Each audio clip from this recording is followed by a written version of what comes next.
Whenever we finish a project, we do a lot of soul searching. A lot of reference got kicked around. The Seven Samurai, the Magnificent Seven. We talked very early on about showing off a more human approach to Spartans. We definitely focused on trying to go back to sort of the core of what made Halo CE, the Combat Evolved, the sort of phenomenon that it is. I remember my first time playing Halo, and I was in that first level, and after winding through these technical corridors, fighting aliens, and then I step out into this world, and it just opens up in front of me, and it's beautiful and alien and huge. That was a sort of seminal moment for me, and I think that's part of what we want to capture in Reach.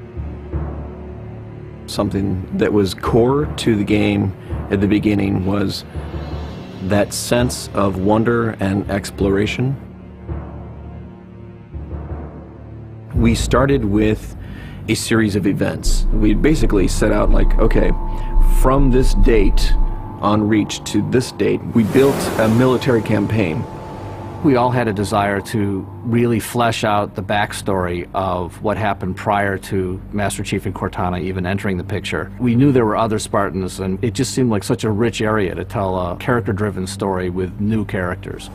We wanted this team to feel like a Delta Force type team that are usually a smaller number. Why are we not seeing explosives residue? This particular team, Noble Team, they've survived by staying together. You're Noble Six, you're a replacement for a Spartan that's died. You're experiencing this story, boots in the mud. We looked at the story of Reach, and it was obviously a more intimate, character-driven story.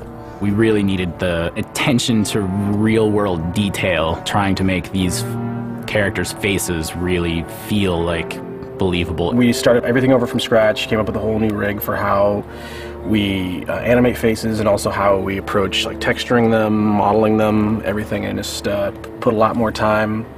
Difference about a couple million polygons. We absolutely want Reach to tell a human story, and that's going to require us to invest significantly into higher fidelity models, much more open environments, larger numbers of AI than ever before in a Halo game.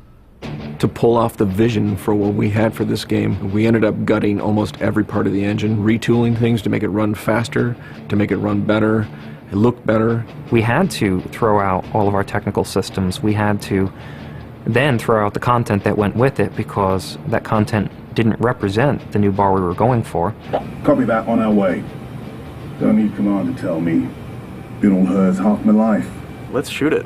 We've got a great team of guys, and they could take motion capture and they could make the poses way more dynamic, way more expressive. Those changes bring out the life, they bring out the style of our characters. We had probably 4 times the amount of polygons to play with this time around, which gave us a lot more freedom and creativity in what we wanted to achieve. When you look at total engineers that are actually putting code that are actually affecting this game, I mean, it's massive, 30 plus guys, it's crazy.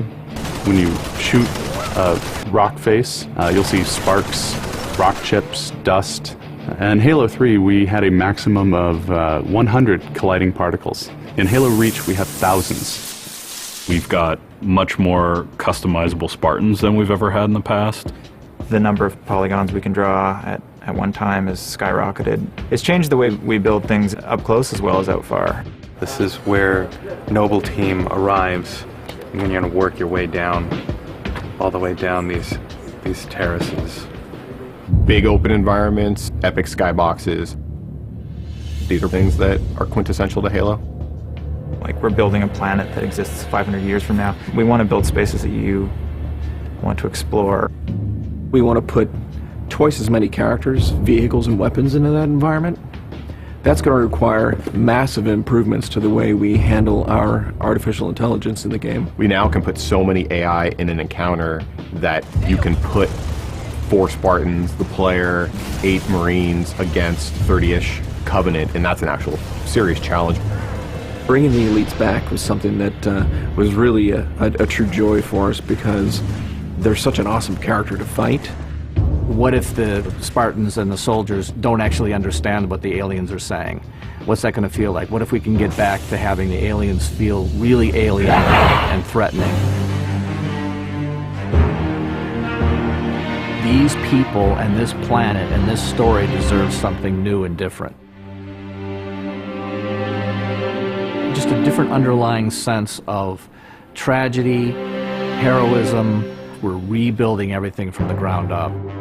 You have to walk this very fine balance. We want to add new things, but we don't want to rough up anybody's baby. I mean, that's the whole thing about the crazy sausage that is Bungie's Halo Reach ODST universe, is that we've sort of developed this gameplay that every person sort of has the different things about it that they like, and I still think that we still struggle to figure out exactly what, you know, like what can we add or remove without pissing off certain people of the population. We looked at the Halo 3 assault rifle, and it really does feel kind of dated. It fit the tech then, but now we have all of these new polygons to play with. We went to a lot of trouble to sort of ground the weapons and the vehicles more in this sort of more real, more gritty world. We refined a lot of the weapons to push them into their particular role, and that role is defined a lot by range and the range of combat that you're going to play. For instance, the DMR, which is a sort of medium to long range suppression marksman rifle. It's going to be a sandbox game. It's not going to be a carefully scripted game where every movement of the AI is controlled by a mission designer. It's much broader than that. It allows the player to deal with encounters in their own specific way. There's definitely going to be offhand grenade throwing. There's definitely going to be vehicles. There's definitely going to be a large number of weapons that are incredibly powerful, incredibly accurate, that allow the player to feel like a badass.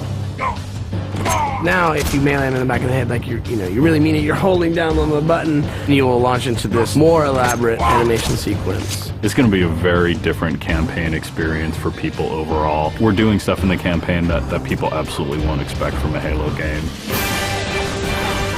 Bigger battles. Brand new cast of characters. An incredibly ambitious game. Every neuron in my head is firing with just reach, reach, reach. We knew from the beginning what the end was going to be. This is the definitive Halo made by the people who created Halo.